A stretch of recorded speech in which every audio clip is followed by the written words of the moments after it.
Et on va poursuivre avec Jean-Philippe, Je te laisse. Jean-Philippe Jarin de Géolix. Alors Jean-Philippe, ton travail va être de présenter un petit peu l'IA générative et son application d'un point de vue prospectif au niveau de la gestion des risques naturels. Ouais, surtout, l'idée, c'est vraiment de faire de se projeter dans le futur. Mon idée, c'est pas de vous faire un cours sur l'IA générative, pas du tout. C'est ouais, de vraiment de se projeter dans le futur, de voir ce que l'IA va pouvoir nous apporter demain dans nos métiers, de manière à ce qu'on se prépare et qu'on soit un maître de notre Essaye de futur. se donner 20 minutes maxi Ouais, pour avoir, comme pour Héloïse, 10 minutes de ouais, discussion fournie. pas de problème. Donc voilà, l'idée c'est vraiment d'ouvrir des portes, d'explorer, de contribuer aussi à la science d'intelligence collective qui va suivre. Euh, alors, après une brève introduction, on va explorer les scénarios prospectifs. La prospective, c'est pas forcément facile à faire. Volontairement, je vais pousser les scénarios un petit peu loin, avec probablement des points qui vont vous choquer, pour lesquels vous direz non, mais en fait, ça c'est n'importe quoi, c'est pas réaliste, c'est pas possible que ça se passe comme ça. Vous aurez sans doute raison, en tout cas au moins pour partie. Il y a peut-être des choses que je vais présenter qui vont quand même se réaliser. Et puis surtout, il y a plein d'autres trucs que je n'aurais pas présenté là qui vont eux, se réaliser, ça c'est certain. Et puis ensuite, on partagera quelques éléments sur les enjeux et perspectives pour notre filière. On commence par un petit événement qui fait marquant récent, en novembre 2024, lors de pluies éclairs à Valence.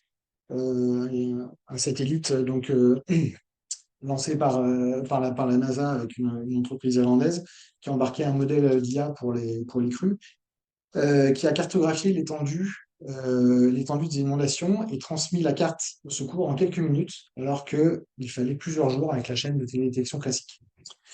Voilà, c'est un élément qui sera publié la fin mai dans une conférence internationale SpaceOps à Montréal. La question, en fait, c'est pas de savoir si ces outils ils vont arriver dans notre activité de gestion des risques naturels gravitaires. La question, c'est de savoir quand est-ce que ça va démarrer. L'IA, donc, c'est une révolution. Ça progresse très vite, hein, on le voit sur le diagramme. Les trois premières évolutions, elles s'étalent sur 70 ans, les six dernières sur 8 ans, là. Et ça, avec des évolutions technologiques qui ont permis en fait l'avènement notamment de ChatGPT. ChatGPT a rendu en fait sexy et accessible à tous une discipline qui existait déjà depuis des décennies. Et depuis, ça avance encore plus vite, encore plus rapidement que les prévisions. Vous voyez là en 2025, euh, les prédictions du modèle O1 d'OpenAI, c'était un niveau de précision dans les réponses, on va dire, niveau entre guillemets doctorant, donc bac plus 5, bac plus 6. Et la réalité, avec le modèle O3 et raisonnement avancé, on est plus sur un niveau docteur, donc avec vraiment, vraiment des niveaux de compétences, enfin des niveaux de précision de réponse assez vraiment, vraiment développés. En grisé, alors on voit pas ouais, sur l'image, j'avais mis une petite image. Bref, l'idée c'était de dire que la courbe d'utilisation de l'IA dans le monde aujourd'hui, c'est exponentiel, ça va très très vite. Et l'IA transforme donc de nombreux secteurs, hein, vous savez, la médecine, le transport, l'énergie, et donc notre domaine des risques naturels gravitaires, mais je ne vais pas échapper à cette révolution. Et face à la complexification des aléas, avec notamment l'impact du changement climatique, des événements extrêmes de plus en plus fréquents, on voit régulièrement, également avec l'augmentation des données à analyser, hein, avec les capteurs, le développement des capteurs, des satellites, des drones, etc., il va devenir nécessaire pour tous les acteurs de s'y intéresser. Et donc l'IA est en train de bouleverser nos méthodes de travail, et notre profession doit aussi monter dans ce train en marche sous peine de prendre du retard. Alors, on a eu beaucoup d'éléments déjà sur l'IA. Je fais un très bref rappel sur l'IA générative, à quel niveau de chacun ici, mais j'imagine que vous avez tous au moins testé au moins une fois ChatGPT. Juste un petit rappel, donc l'IA générative, ce sont des algorithmes qui sont capables de générer du contenu nouveau à partir de grands volumes de données existantes et d'une requête. C'est par exemple ChatGPT qui crée du texte cohérent, DALL-E ou Midjourney qui crée des images à partir de descriptions. Et donc les modèles apprennent des patterns, des schémas dans les données, comme on a pu le voir un peu sur la présentation précédente, hein, et peuvent ensuite générer des scénarios, des images, des rapports, des différents contenus. Et donc le terme d'intelligence, il peut être légitimement un petit peu remis en question, hein. Il ne s'agit pas vraiment d'une création, c'est plutôt un assemblage de données, les données les plus probables en fonction du contexte. Et surtout, il s'agit d'une puissance de calcul phénoménale qui, elle, permet d'aller bien au-delà de ce que peut faire l'humain. Ce qui est intéressant aujourd'hui, on le voit sur le schéma de gauche, pardon, je sais pas plus la bonne, c'est que on peut mixer la nature des entrants et des sortants. On peut générer du texte à partir d'images, on peut générer de la voix à partir du texte, on peut générer des vidéos. Voilà, on peut mixer un peu tout ça, c'est ce qu'on appelle l'IA multimodale. Et dans nos métiers, eh bien, l'IA générative, elle a le potentiel d'accélérer et d'améliorer chaque étape, de la prévention à la réaction post-crise, en passant par la surveillance, la communication, la conception. Et ça peut donc rendre la gestion des risques naturels beaucoup plus efficace. Donc, on va voir juste après, en explorant quelques scénarios prospectifs. Je vous en propose un premier.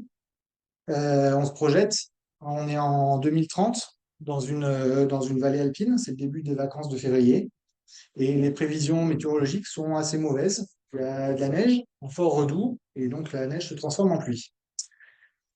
Alors on a un système d'IA multimodal qui va combiner en temps réel des données multisources pour détecter un événement naissant. Par exemple, elle va analyser la déformation euh, d'un versant avec des images satellites, analyser en même temps un signal anormal d'un sismomètre local, et puis analyser des messages sur les réseaux sociaux qui évoquent une déformation d'une route de montagne. Et du fait du fort trafic annoncé et des fortes pluies, on a un module météo agent qui a surpondéré son importance et il a alloué de la bande passante en plus et de la puissance de calcul en plus. Et alors dans l'histoire, à T0, le module de calcul, il combine les différentes données et il constate une signature qui n'a jamais été observée localement, mais qui est similaire à trois glissements qui sont produits en 2026, non loin d'ici. Il simule la propagation de ces glissements avec 80 000 trajectoires calculées. Et à T0 plus 2 minutes, le système bascule automatiquement en état critique de niveau 3. Ça veut dire que le jumeau numérique, il alerte le gestionnaire de la route en lui indiquant le besoin de couper la voie dans l'heure. Alors l'ingénieur d'astreinte reçoit l'explication en IA explicable, sous forme de synthèse de données, sous forme de valeurs, d'évolution de capteurs, sous forme de cartographie, et il va pouvoir vérifier ces éléments. À T0 plus 5 minutes, il prend la décision de déclencher le protocole fermeture partielle, plus patrouille drone, plus déclenchement d'expertise. Donc on a un agent autonome de l'IA qui gère le trafic, qui va négocier une priorité satellite pour pousser un géofence, une barrière en fait, hein, pour les véhicules connectés, pour éviter qu'ils s'engagent sur la voie concernée. Et pendant que l'expert se rend sur place, un drone autonome qui va repérer les arbres va repérer les arbres récemment penchés, d'autres qui sont tombés. Il relève une fissure ouverte qui confirme ainsi la présence d'un mouvement en identifiant un premier périmètre de glissement. À T0 plus 2 heures, une fois sur place, l'expert, avec des vues drone rapprochées qu'il a obtenues par pilotage manuel plus fin et des observations rapprochées, confirme l'imminence du mouvement et réévalue la zone potentiellement impactée. À T0 plus 4 heures, la rupture se produit, aucun véhicule, aucun véhicule n'est impacté, et un data pack complet est constitué, envoyé aux différentes parties prenantes, l'exploitant, la préfecture, la mairie de la commune concernée, également la DDT et l'ADREAL pour les conséquences environnementales sur la forêt. Et ce data pack va servir également à l'enrichissement du modèle. En effet, en apprenant continuellement de chaque nouvelle donnée, l'IA va pouvoir améliorer son système de détection au cours du temps. C'est ce qu'on appelle un système auto-évolutif. Et donc, en fait, si on a des signaux convergents qui indiquent un risque imminent, l'IA est capable de générer automatiquement une alerte enrichie avec des cartes des zones menacées, avec des photos à noter, des suggestions de mesures d'urgence.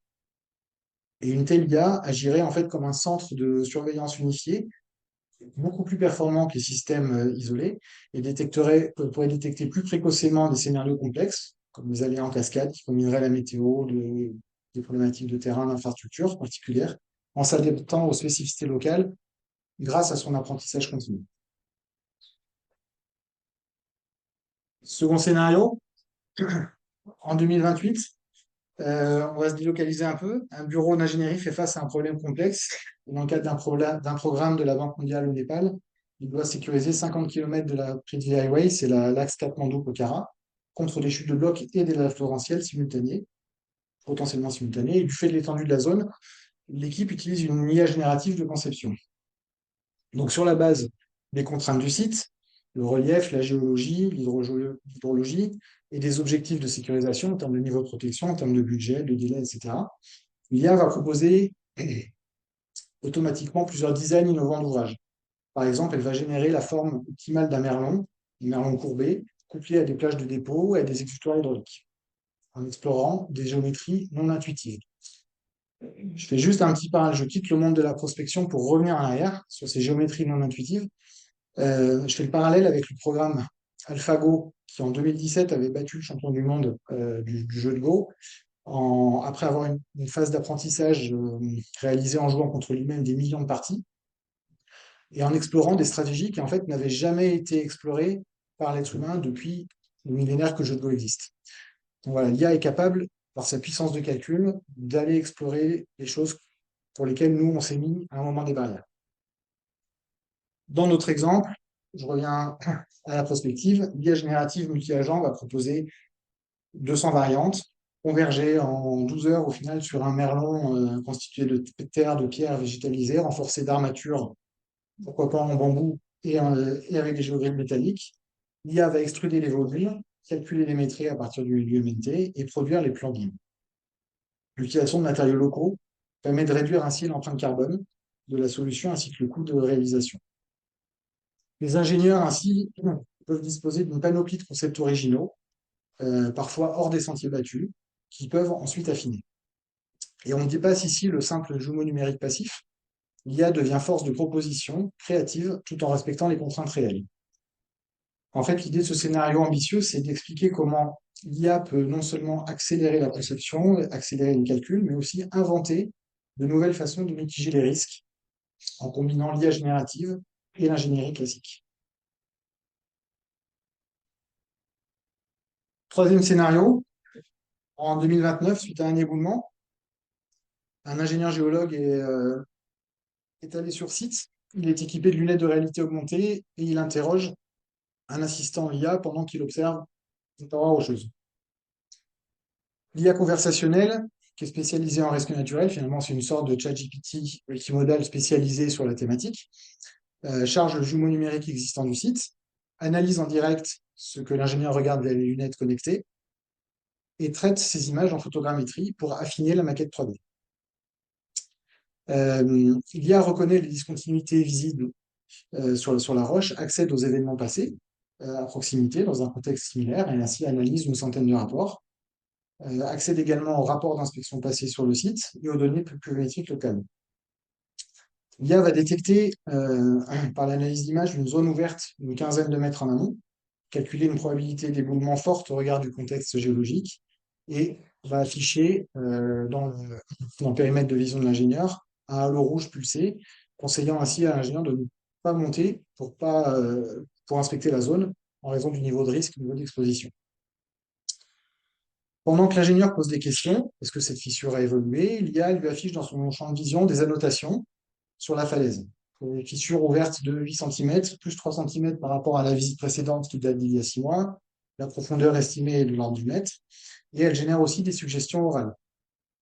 Il y a un risque d'éboulement modéré si poursuit des précipitations intenses cette semaine.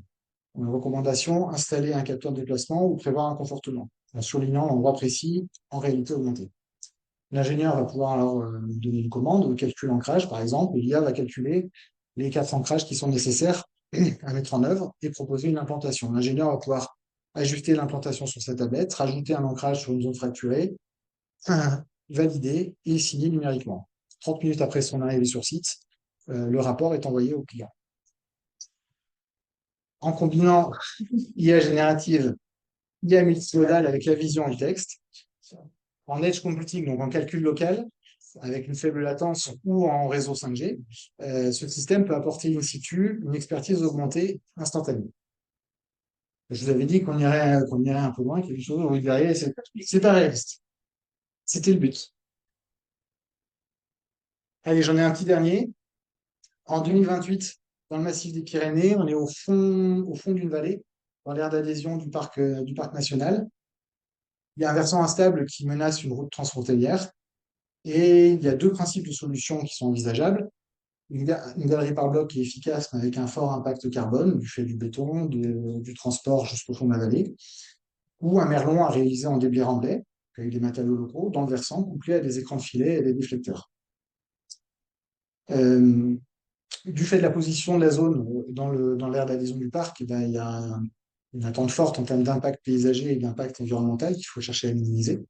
Et donc, le bureau d'études va utiliser une plateforme IA qui s'appuie sur un modèle multi-agent coopératif, c'est-à-dire un ensemble d'agents virtuels spécialisés qui vont collaborer pour optimiser la conception.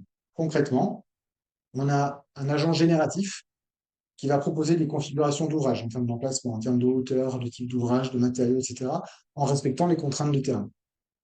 C'est un peu l'agent qu'on avait vu sur la première, sur la deuxième, pardon, sur le deuxième scénario. En parallèle, on a un agent environnement qui va évoluer pour chaque configuration, le bilan carbone, l'impact écologique en termes de surface défrichée, en termes de perturbation des écosystèmes, en fonction des bases de données de l'OFB, donc l'Office français de la biodiversité, des données issues des associations locales, des derniers travaux de recherche récents sur le sujet. Et puis, un agent risque va simuler l'efficacité de chaque solution face aux événements, en termes de trajectoire, en termes d'énergie d'impact. Il y a un jumeau numérique du versant. Et enfin, on a un agent coût-délai qui va estimer les besoins en ressources et la durée du chantier. Ces agents échangent le résultat en boucle. Le générateur ajuste ses propositions en fonction des retours des autres agents jusqu'à converger, par exemple, sur 3 solutions équilibrées en termes de sécurité, de coût et d'écologie. On a alors un agent paysage qui va pouvoir faire une simulation paysagère des trois solutions. Et le résultat va pouvoir être présenté aux ingénieurs, aux maîtres d'ouvrage sous forme de plans, de métrés, d'indicateurs, d'impact pour pouvoir prendre en fine une décision. L'ouvrage proposé va permettre d'assurer la protection requise sans faire de compromis sur l'environnement avec une empreinte écologique fortement réduite, moins de matériaux, peu de déforestation, intégration paysagère améliorée et prise en compte de la complexité écosystémique du site. Sur le plan opérationnel, la conception multicritère est plus rapide et produit des solutions innovantes, des solutions plus innovantes qu'une approche manuelle, en optimisant les 3 paramètres, la sécurité, les coûts et l'empreinte carbone. Et donc, on a une IA générative qui permet d'imaginer, de ne plus opposer sécurité et écologie, mais vraiment d'imaginer une conception écosystémique de solutions de protection durable face aux risques naturels, en alliant efficacité et respect du milieu. Voilà, j'en ai fini pour la partie prospective. Je vous propose de revenir dans le monde réel d'aujourd'hui et de voir un peu les enjeux que l'IA générative représente pour notre filière. Pourquoi est-ce qu'il faut qu'on embarque dans ce train en marche de l'IA? On l'a vu dans les exemples, l'IA générative peut nous permettre d'aller plus vite dans la résolution des problèmes avec une génération instantanée de documents, d'images, de vidéos, etc. Elle peut nous permettre d'aller plus loin dans nos conceptions, avec une expertise augmentée, en allant voir des solutions qu'on n'a pas imaginées jusqu'à présent. Elle nous permet aussi de traiter des problèmes plus complexes, nécessitant de traiter des quantités de données très importantes. C'est un peu l'idée du dernier scénario avec la conception écosystémique. Un écosystème, c'est un environnement qui est extrêmement complexe avec beaucoup de données et d'interactions. Mais même indépendamment de ces considérations techniques, on voit qu'il y a des sociétés pure player IA qui proposent des solutions dans tous les domaines. Pourquoi pas dans notre domaine aussi demain? Alors, quel est le risque? Alors, à minima, dans un premier temps, le risque, ça va être qu'il y ait une baisse du niveau technique des prestations réalisées par cette société par rapport à ce qui peut se faire aujourd'hui, avec un risque de décrédibilisation des filières. Et donc, pour moi, l'enjeu serait de pouvoir intégrer l'IA dans le fonctionnement, pourquoi pas avec ces pure players, de manière à prendre le meilleur de chacun. Alors, pour réussir cette intégration de l'IA, il va être nécessaire de franchir plusieurs obstacles. On en a vu déjà pas mal en discutant tout à l'heure. Le premier que je remets là, hein, et Cadet en a parlé juste avant, c'est les données. Le plus important, c'est la gestion des données. Sans data, l'IA ne peut rien. C'est la donnée, c'est vraiment l'or noir de l'IA. Donc, il va falloir qu'on trouve des données en quantité, des données qu'il faudra probablement partager entre différents acteurs. Il va donc falloir qu'on imagine collectivement des mécanismes de gestion de ces données, à minima pour ce qui concerne la propriété de la donnée. Et puis, il va nous falloir également des données qualifiées, des données homogènes, avec la notion de standard commun. Le second obstacle, concerne la fiabilité des modèles, l'effet boîte noire, pour lequel On peut envisager de faire des petits pas d'époque avec de la validation humaine de manière à, par des experts de manière à être sûr des résultats.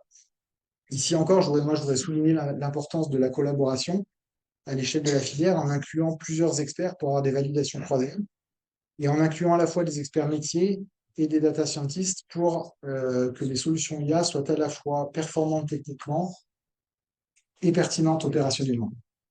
Attention en fait au risque de désillusion. On doit faire en sorte que l'IA générative devienne un atout collectif et ne soit pas un assemblage de plusieurs gadgets isolés. Le troisième obstacle que je vois, c'est celui de l'éthique et de la responsabilité. Qui est responsable si l'IA donne une mauvaise recommandation et qu'il y a un accident? Pour moi, c'est très clair, l'IA, c'est un outil d'aide et non un décideur magique, hein.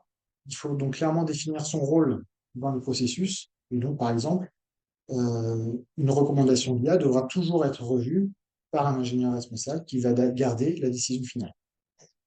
Pour cela, on peut imaginer l'établissement de règles, de guidelines, de référentiels éthiques spécifiques à la profession, cohérents forcément avec la réglementation européenne, hein, l'IA Act, qui vont nécessiter là encore une collaboration. Quatrième obstacle que je vois, c'est celui lié à l'impact environnemental. On le sait, l'IA générative, c'est un gouffre en termes de consommation énergétique, en termes de consommation de ressources. Et donc, il nous faut l'utiliser avec parcimonie, à bon escient. Par exemple, vous remarquerez peut-être que dans la présentation que je fais là, il n'y a aucune image créée avec de l'IA générative. C'est beau, c'est joli, c'est sympa, mais ça n'apporte rien au propos, donc c'était pas utile. Et en fait, ça devrait être pareil demain pour les projets IA. Il faudra qu'on choisisse les cas, les sujets pour lesquels il est pertinent d'utiliser l'IA et les cas pour lesquels travailler de manière plus classique est suffisant. C'est ce que j'ai essayé un peu d'introduire sur les scénarios prospectifs que je vous ai présentés. J'ai essayé de trouver un niveau de complexité ou une nécessité de rapidité de traitement de l'information qui rendait à ce moment-là l'équipe hybride humain-IA beaucoup plus performante que l'humain seul. Le cinquième obstacle concerne justement cette place de l'humain. Nos métiers vont nécessairement évoluer, hein. L'ingénieur de demain sera à la fois architecte des systèmes IA, c'est-à-dire qu'il va définir la cible et les garde-fous, gestionnaire de la qualité des données, il va devoir alimenter et nettoyer le carburant du modèle, et puis interpréteur et décideur, il va devoir valider ou rejeter les propositions et in fine signer la décision. Et pour faire cela avec l'esprit critique et le recul nécessaire, il devra également conserver un haut niveau de compétences techniques comme aujourd'hui. En fait, l'IA augmente, amplifie la portée technique, mais la responsabilité, le jugement et la créativité vont rester irréductiblement humains. On pourrait aussi parler des problèmes de coût, de compétences, mais le temps est compté, donc je vous propose de passer à mon dernière diapositive. Comment passer à l'action? Quelques pistes pour démarrer dès maintenant. Se former, s'informer sur l'IA, bien sûr, collaborer, profiter des réseaux existants pour échanger sur les données et les outils, et pourquoi pas créer un groupe de travail IA au sein de la communauté C2Europe, plus durable que l'échange aujourd'hui. Expérimenter à petite échelle en identifiant des cas d'usage simples ou des projets pilotes qui permettront de montrer ce qui commence à se faire, hein, mais permettront de se faire la main, de montrer l'intérêt, et puis travailler sur cette mutualisation des données en essayant d'établir un cadre de centralisation et de partage des données qui permettent de protéger tout le monde euh, et d'avancer sur l'IA. En conclusion, je voudrais vous laisser avec trois messages qui me semblent les plus importants de cette présentation. L'IA générative peut accélérer et fiabiliser toute la chaîne de valeur des opérations de gestion des risques naturels gravitaires. Les données plus la collaboration, c'est le carburant indispensable à l'implémentation de l'IA dans nos métiers. Et pour moi, il est nécessaire que nous adoptions l'IA dans nos fonctionnements dès maintenant, de façon éclairée et responsable. Et je vous remercie pour votre attention.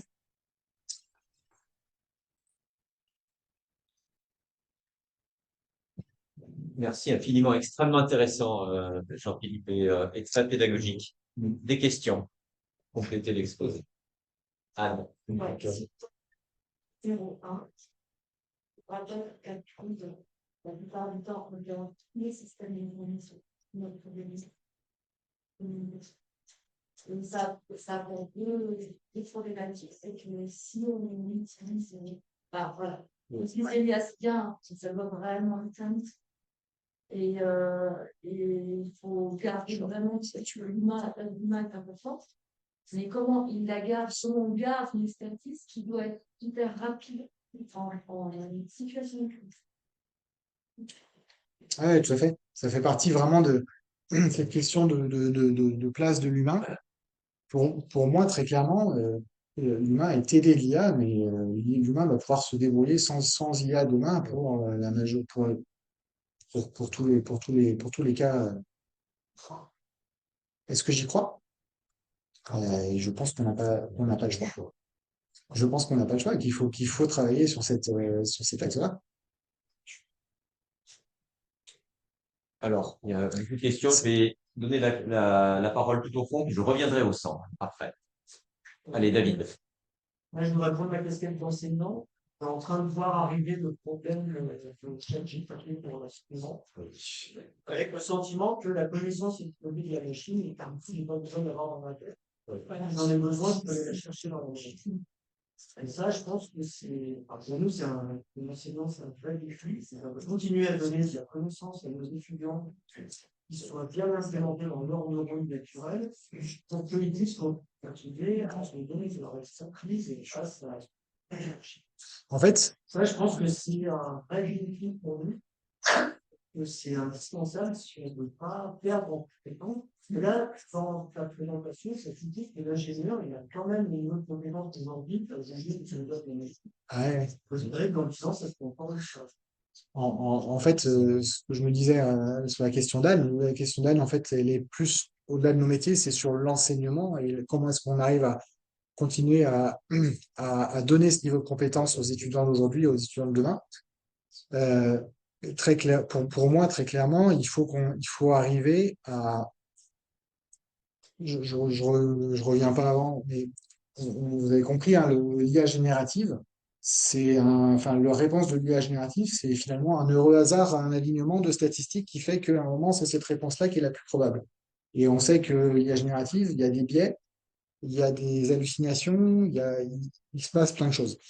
Et donc, je pense qu'à un moment, il faut qu'on arrive, le système éducatif, alors, c'est facile de le dire, hein, mais j'y suis pas, mais l'idée, c'est aussi d'expliquer ça, de montrer comment ça fonctionne, de saisir du sujet à bras le corps, en fait, et de montrer comment ça fonctionne et les limites aux étudiants de manière à ce qu'ils puissent utiliser l'IA générative, encore une fois, à bon escient, en pouvant aller plus vite, en explorant des choses différentes, mais en comprenant que c'est eux qui doivent rester maîtres de l'outil et qui doivent donc acquérir le niveau de compétence, que sinon, ils auront un niveau de compétence qui sera dépassé. Aujourd'hui,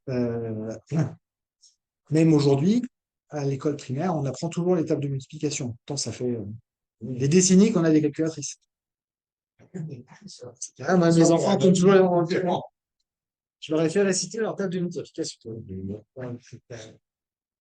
C'est une vraie question, celle de l'enseignement. Je me permets juste un aparté. Un débat super intéressant autour de l'IA, la place de l'IA dans notre société et vis-à-vis de l'enseignement, est pas très différent de celui qu'il y a eu il y a 50 ans quand les méthodes numériques sont arrivées. Et on pensait une révolution. La révolution, on l'a vécue, on l'a prise à bras le corps, et les méthodes numériques n'ont pas changé nos manières de travailler. Enfin, en tout cas, nos manières d'apprendre. On a simplement continué à fonctionner en utilisant en plus ce capital qu'apportent les méthodes numériques. Voilà. À l'époque, n'existait qu'aujourd'hui la réalité existe et qu'éventuellement, cela crée des biais et surtout une information lorsque vous êtes sur le terrain en train de faire un diagnostic d'établissement de terrain. J'entends, mais je pense que c'est qu'une escalade dans la complexité, mais qu'on reste sur la même trajectoire. Bon, mais ça, c'est effectivement un débat. Je vous redonne vite la parole. Il y avait des questions devant, là. Allez, Patrick. Ouais, moi, en fait, ce qui me fait peur, c'est que ce qui est stimulant dans nos métiers, c'est quand même de chercher la bonne idée, de chercher la solution. Et là, dans tous tes exemples, la solution, elle vient de vous. Mais l'ingénieur, il a plus son jeu de chercher la même solution et de se dire, et je vois pas comment on peut, en annulant ce jeu de recherche et de, arriver à se dire, on va trouver notre place. Parce que ma place, moi, quand je cherche un problème, elle est là, avec bien. Je suis content de mon, ouais, c'est mon travail, il faut et tous les exemples. En fait, alors mes exemples sont, ce ne sont que des exemples. Deux, mais en fait, la place de l'humain va rester derrière dans l'amélioration, l'enrichissement, va aussi pouvoir guider. C'est-à-dire que ce qui n'est pas présenté là, mais ce qui est très important quand on voit bien quand on fait une recherche, quand on fait une requête sur ChatGPT notamment, c'est qu'est-ce qu'on met dans le contexte. Et en fait, quand on fait la requête, si on pose une question en 3 mots, on a une réponse qui ne vaut rien. Si on met du contexte, si on explique où est-ce qu'on est, où est-ce qu'on veut aller, pourquoi, comment, etc., à ce moment-là, euh, on guide l'IA, on a des réponses beaucoup plus performantes. Et nous, intellectuellement, on fait déjà ce chemin aussi de réfléchir à quelle est véritablement la problématique et on commence à amorcer, nous aussi, une réflexion en parallèle. Et derrière, ça nous permet d'analyser la réponse et de se dire, cette réponse-là, elle est pertinente ou non, cette réponse-là, elle ne me va pas tout à fait, et d'engager une discussion. Si j'avais pas le temps, mais on voit bien quand on utilise l'IA, c'est dans la conversation qu'on arrive en poussant à avoir des choses qui sont de plus en plus intéressantes. Et ça nous permet d'aller, ça nous permet d'aller au-delà, en fait. Oui, dans la recherche d'idées. Mais l'un n'empêche pas l'autre. On va, L'un n'empêche pas l'autre, en plus. on va prendre une toute dernière question qui était, alors, priorité à mademoiselle, ou alors vous partagez 30 secondes chacun. Allez.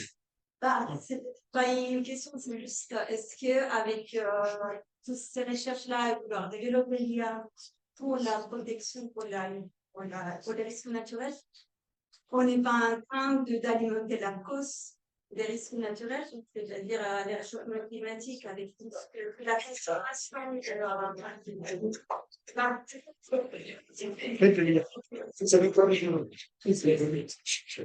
Qui les Elias, ça veut pas